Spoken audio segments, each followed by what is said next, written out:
Okay. We got our microphone situation figured out. Okay. I had to play around with that and get that situated, but good morning, sports fans. It is Tuesday, and this is the Not So Sunday sermon brought to you by me. Now, why is this week's Sunday sermon on a Tuesday? Well, because, darlings, I have a personal life, and as much as I adore these videos, and my personal life takes priority. So, here we are, procrastinatory on a Tuesday, and what are we going to be talking about today? Well, today, a lot has happened, okay? I mean, I'm sure that most of you do not live under a rock, but for those of you that do, well, the Venezuelan dictator, Maduro, was snatched, grabbed, and generally discombobulated by our incredibly talented Delta Force boys over the weekend. Him and his dastardly wife. They are now here in New York City, so knock on wood, let's hope that whatever happened to Mr. Epstein does not happen to them. And our brand spanking, sparkling new mayor had a lot to say, but very little to do, which honestly I think is going to be a hallmark of the Kami Mamdani mayoralship. Although I do think that he's going to be able to get a lot more done than he ought. So may the old gods and the new be with New York City in this time of trial. And in the spirit of Scott Adams, we're going to have a unified sip, okay? Deep breath, breathe in, thank the universe and the spooky particles for everything that they bring to you and for everything that your ancestors have done to bring you the best possible particles and waves. And unified sip.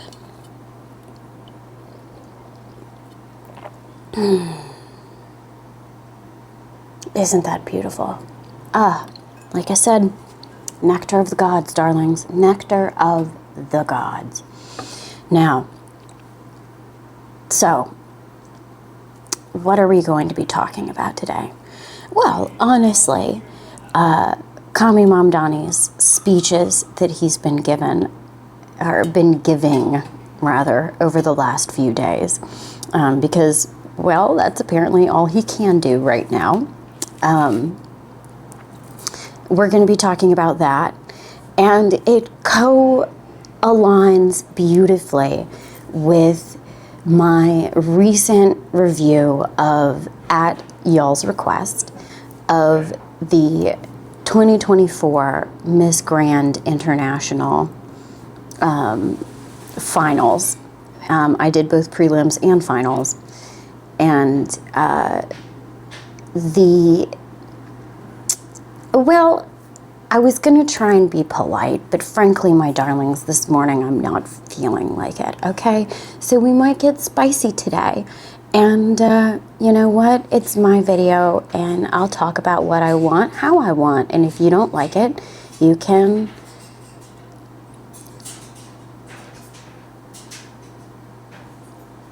GTFO.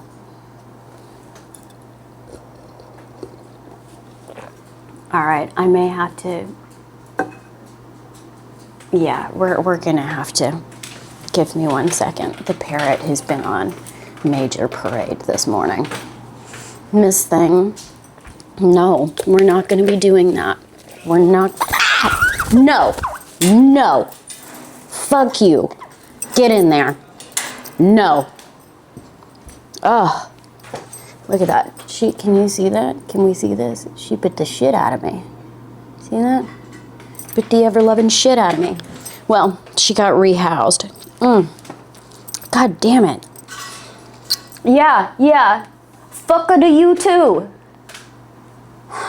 Little frickin' terrorist. She's feeling real spicy today. Jesus, that hurt. Look at that. Biting the ever-loving shiznits out of me. Ain't done nothing to you. She's been chewing baseboards. Yeah.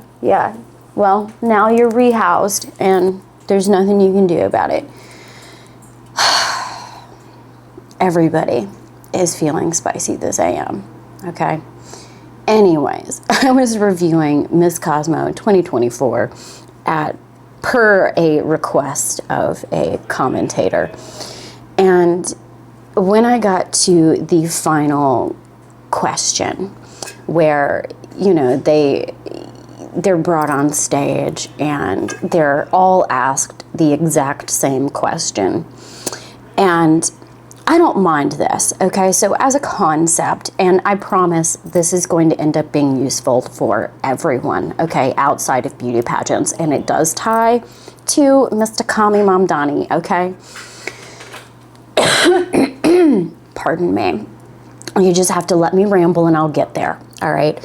But I was watching this, and my first beef with this is that, first of all, the one thing that Universe does well in this regard is that they do put headphones on the ladies so that you can't all hear the question that everybody is going to be asked, and that way the person who's asked last has the same amount of time to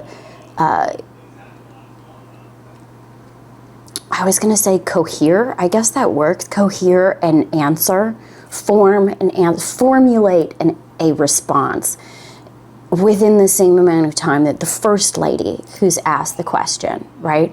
Because otherwise, the lady who's asked it first, which we see in Miss Grand International, she gets asked the same question that the rest of the top 10 are going to get asked, and she has to answer it on the fly. But then the last contestant has already heard it asked 9 times before she gets to stand up there and answer, right? And she has, 9 other 90 to 60 second intervals to listen to what the other young women are saying and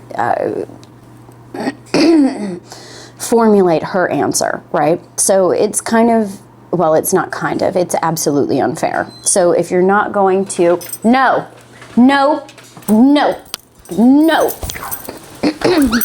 come here.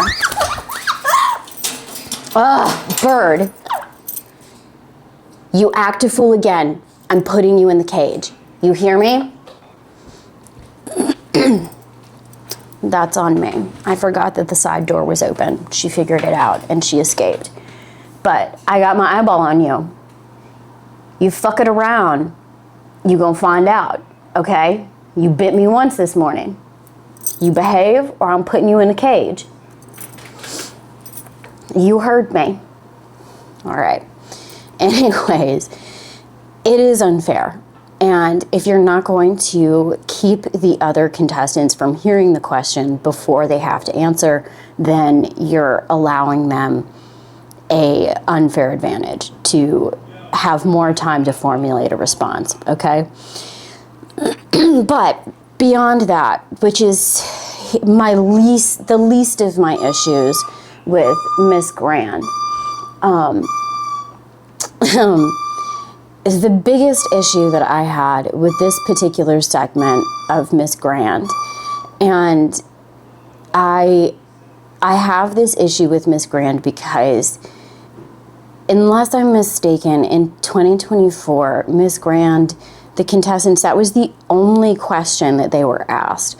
And they were basically asked, the question itself was, what would you, and I'm paraphrasing here, right? But what would you do if, given the title of Miss Grand, what do you think the biggest issue is facing our world today, and how would you address it, right? Let me see if I can find if, yes, here we go. I was very close. What do you think is the most critical issue in the world today that needs to be resolved, and what solutions do you propose? Okay. And first of all,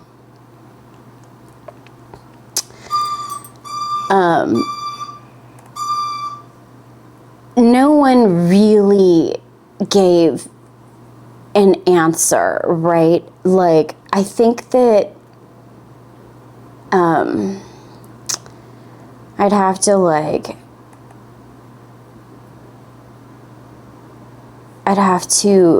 go back and oh, look, here we go. Somebody wrote it all down. So Rachel Gupta did give a good answer, but which she ended up winning the title. But my God, a more, World Economic Forum answer there could not be. And then, there was a lot of world peace, which was my whole issue with it, right? Darlings, world peace, really? This is what we're going to, address with? I think Myanmar did a good job. She addressed plastic use, which I'm a big proponent of. I think that, or advocate for, is the discontinued use of plastics and petroleum-based products, specifically within fashion, because that is my arena, darlings, okay? France bungled, darling, okay? She bungled the whole thing, and I loathed her gown, and I say gown in the loosest sense of the word, okay? Because was it really a gown? There could be arguments made to the contrary. But the top 5, I think they ended up picking a top 5 that they really were the only 5 that offered an answer outside of the beauty pageant, Miss Congeniality, stereotype of world peace, okay? And which is just about the only reason why they made it to the top 5, frankly, because they really all kind of went on little rants about various things. Rachel Gupta's was poverty due to overpopulation and lack of resources, which, being in India, yeah, of course that would be subjectively something that you would think about. But really, I don't think that it's a lack of resources. I think that India does potentially face an overpopulation problem, but they also have an enormous problem with the, caste system, which reinforces a lot of those issues. And the Indian government is notorious for its corruption, and the ability of people to just kind of buy their way into any position that they feel would benefit them most. So, and based off of India's ability to suck resources, and also China's ability to suck endless resources, do we need to reevaluate things like the Chinese fishing fleet, which is decimating the oceans, and that they're using as a not so informal form of international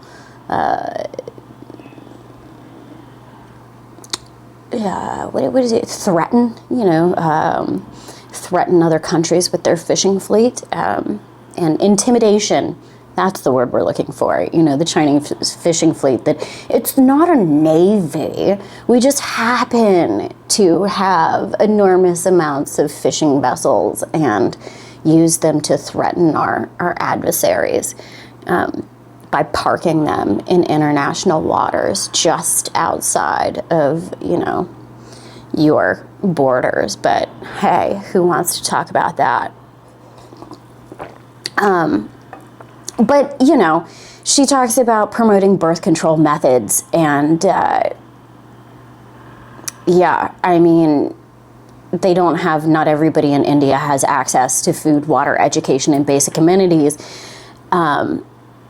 And, she talks about stop fighting with each other and start respecting one another and making sure there are enough resources for everyone on the planet. First of all, there's never going to be enough resources for everyone on the planet until we get certain technological developments out in the public, which we can't do because there are parts of our global culture that are incompatible with one another, which leads me directly to my entire beef with the whole world peace thing, because it's such a beauty pageant fantasy to think that incompatible cultures and religions will somehow magically be able to be compatible. We're seeing the rather stark reminders and examples of this across the world right now. I mean, if you don't know anything about the mass graping gangs and I hate that we have to use substitute words for these things. Like, it's disgusting. But hey, you want to police people's speech online? This is where we're at. And personally, I don't think any speech ought to be policed. I don't necessarily believe in hate speech. I think that speech is speech, and you either let it bother you or you don't. But if you've been living under a rock, I suggest that you go look up the grape gangs that have been terrorizing Europe, and specifically the UK, and the years that this has been going on and been covered up by the government in the name of cultural and racial acceptance. And if you look in the United States at the shooting in Australia recently at Bondi Beach, there are clearly certain groups of people that have no desire, wish, or goal to cohabitate or integrate with Western society in a meaningful way. And in fact, they are intentionally degrading, debasing, and infiltrating our society in order to conquer us. And the sooner that you recognize this, then I think the sooner that you can act in a reasonable and self-protecting way. But no one really wants to talk about that, right? We just want to put out the Miss Congeniality answer of world peace and hope that that gets us somewhere. But frankly, I think that that whole ideology is how we got to where we are in the first place. The reason that we are able to have a relatively peaceful coexistence is because we refuse to be subjugated or intimidated by those who would oppose us. And you have to do that with force, darlings. It's why the Second Amendment is so important. Frankly, they had to choose which one to put first, and they put speech first, and I fully stand behind that choice, but there's a reason why the Second Amendment is the second, okay? And for those of you complaining, well, darlings, the whole reason the entire world has not fallen to, the blight of dictatorialship and communism is because the United States has the Second Amendment and unmitigated free speech, whether you like it or not. And frankly, my dears, I don't care if you like it or not. We're the United States of frickin' America, and we will do as we please.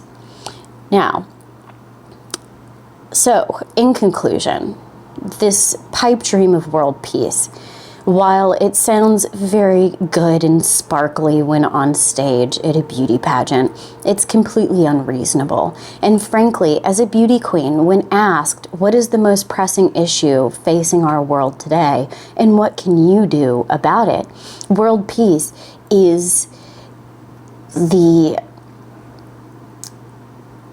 it's one of those empty fluff answers that, while it sounds nice, doesn't actually answer the question, okay? And you certainly cannot offer a action plan for what you can do as a beauty queen, because darling, you're a beauty queen and you will have 1 year as your reign. You know, what exactly are you planning on doing to measurably move that barometer towards said world peace, okay? And not one of them was able to supply a coherent response to that particular portion of the question. And frankly, that's my issue with every single one of these responses, is none, not one of these young women was able to give a coherent plan forward for how she was going to do what she was speaking about, which is the whole point of the damn question, okay? So we all know that this is a very stereotypical question. It's the kind of question that anyone from Miss Grand to, you know, potential presidential candidates get asked in their campaigning towards public office, right? And everyone in between. What is the most pressing issue and what are you going to do about it, right? And why is it asked? It's asked because it's asking, what do you think are things that are directly impacting your communities or the global community at large, right? And these are tangible, actual things. One of my favorite responses was, I believe it was Myanmar. Let me see if I can pull this up really quick. No, Myanmar did a good job. She talked about plastic, oh no, civil war violence, whatever. Brazil. She was 4th runner-up, and I think that she did a good job answering. She just did not offer a action plan, right? Hers was education. And I do think that we know that education is the single greatest driver of cultural growth and independent success, regardless of where you find yourself globally, culturally, or economically. Your ability to independently accrue information and knowledge is a direct driver of your potential for future change and success. And she was the only one to mention that. However, she failed to say how exactly she was going to help move that forward. And I think that's why she came in 4th place.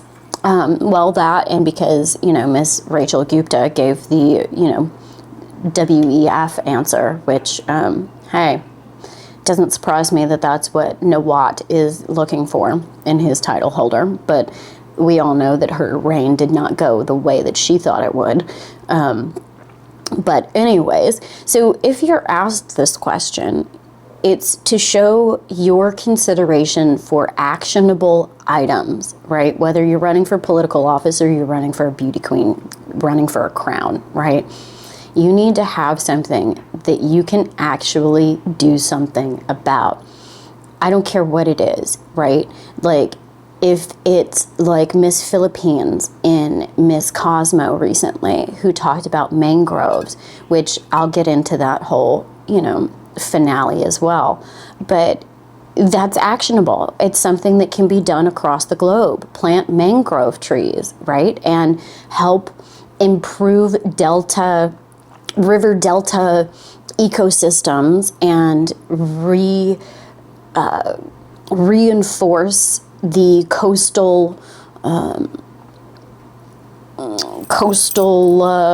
what is it called? Reinforced coastal land against erosion, right? And that's actionable anywhere where you can plant a mangrove, right? So that's a really fabulous action plan, right? And for Miss Brazil, if she had talked about education and then she had, pulled a Dolly Parton and said that her action plan was to travel the globe and provide books to children, right? Done, darlings, done. Anybody can do that. You can go around, you can ask for donations of books, you can raise money to buy books, you can work with there's a lot of international organizations that build schools that provide books.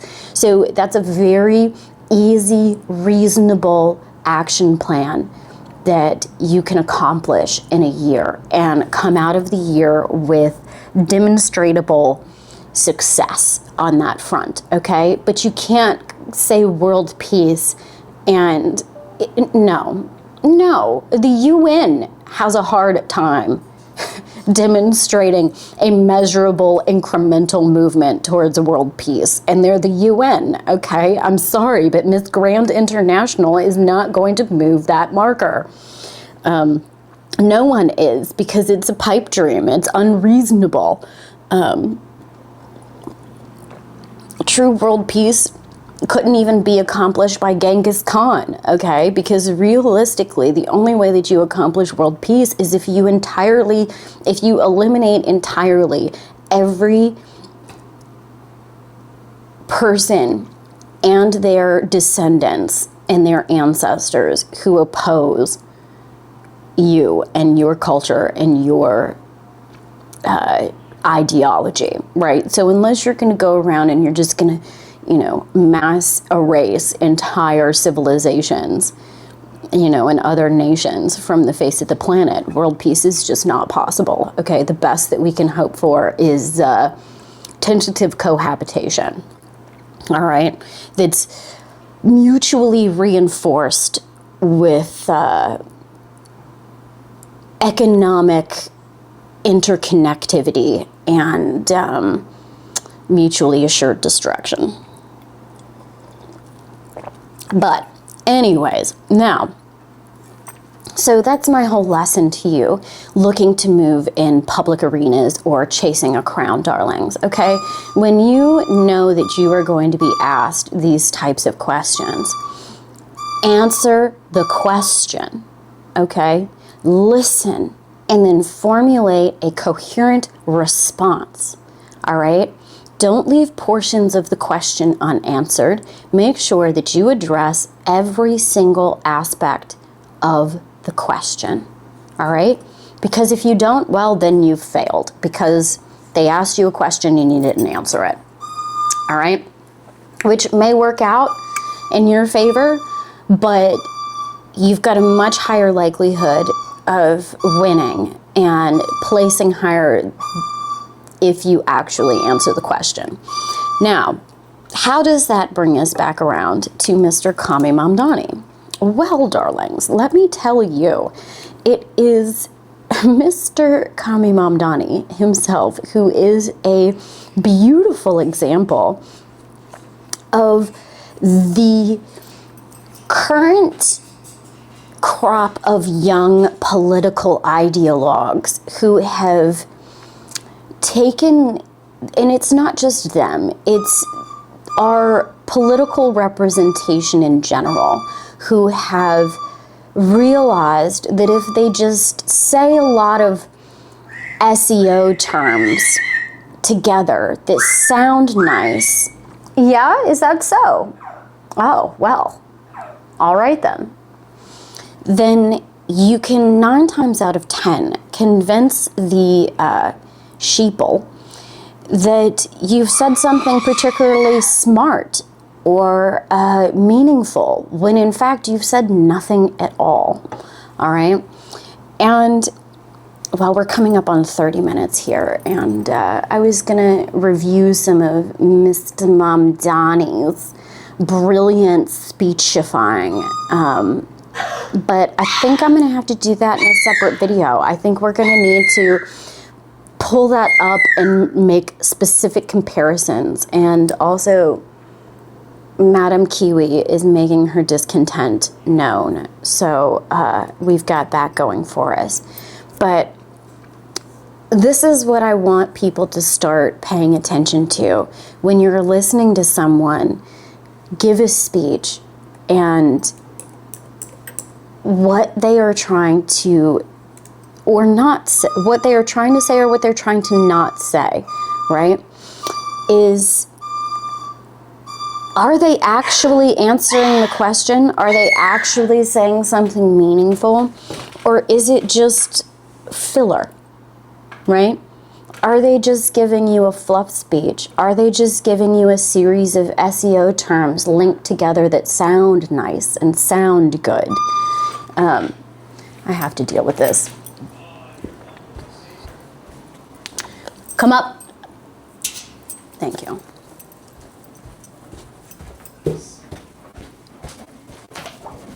Please take hold of the parrot. Yes. All right. Now, just to get a couple of, oh, we're overheating here too. The camera really doesn't like me. But anyways, we will do a Mom Donnie specific review, because if we're going to review these beauty queens with such high expectations, we should view our politicians the same. And why Mom Donnie? Well, darlings, I've been a New Yorker for 15 years now, so his mayoralship is rather important to me. And it just so happens that in his good fortune, he's finding me at a time where I'm feeling the most political that I ever have. So congratulations, Mr. Mom Donnie. We will be commenting on you because you deserve it. And there's too many people that I know who have sucked up your bullshit hook, line, and sinker, despite being what I considered fairly intelligent, which apparently I'm wrong. And hey, it's not the first time that's happened, and it will probably not be the last. But anyways, this is our rambling Sunday sermon on a Tuesday, talking about how answering questions is important and world peace is a miscongeniality fantasy that, while wonderful to dream about, is completely impractical in execution. So find actionable items that you can do in small ways every day in your daily life, because if you impact your community, you will impact the world, darlings. All right, now go out there and don't trust anybody, and don't forget that it doesn't get any better than this. Have a good one, y'all. I'll talk to you tomorrow. Bye.